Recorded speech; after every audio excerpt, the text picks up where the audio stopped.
Sebelumnya saya ingin meminta maaf kepada seluruh masyarakat Indonesia yang sudah dihebohkan dengan kasus saya.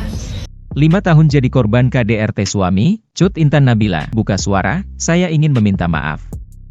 Selebgram Cut Intan Nabila akhirnya muncul ke publik setelah mengunggah video dirinya mengalami KDRT dari sang suami, Armor Toreador.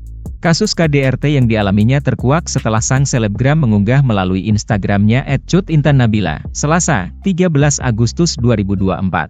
Ini menjadi kemunculan perdananya setelah melaporkan Armor ke Polres Bogor terkait dugaan KDRT. Pun kini Armor telah ditetapkan sebagai tersangka dan dilakukan penahanan.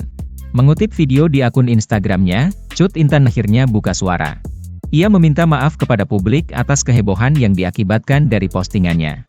Saya ingin meminta maaf kepada masyarakat Indonesia yang sudah dihebohkan atas kasus saya yang saya posting di Instagram, jelas Cut Intan Nabila. Di samping itu, ibu 3 anak ini juga berterima kasih pada pihak kepolisian yang telah menerima dan langsung memproses laporannya.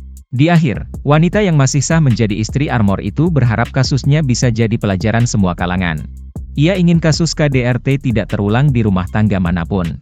Saya berharap masyarakat bisa mengambil pelajaran positif dari kasus-kasus saya agar tidak terulang lagi kejadian KDRT seperti yang saya rasakan. Sekali lagi saya berterima kasih banyak, ucapnya lagi. Sementara itu, usai ditetapkan sebagai tersangka, Armor kini ditahan di Polres Bogor. Atas perbuatannya, Armor dikenakan pasal berlapis Undang-Undang Nomor 23 Tahun 2004 tentang KDRT. Irawan Syah, kuasa hukum Armor menyampaikan isi hati sang klien usai ditahan. Pria 25 tahun itu mengaku kasihan pada ketiga anaknya yang kini harus kehilangan kasih sayang ayahnya. Lantaran dirinya kini harus mendekam di balik jeruji besi.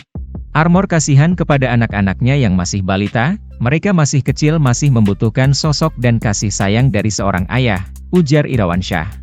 Oleh karenanya, Armor berharap agar kasus yang menjeratnya dapat diselesaikan secara kekeluargaan melalui restoratif justice.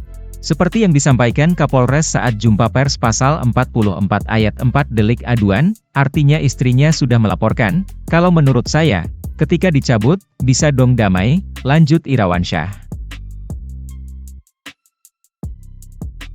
Download Tribun X sekarang, menghadirkan lokal menjadi Indonesia.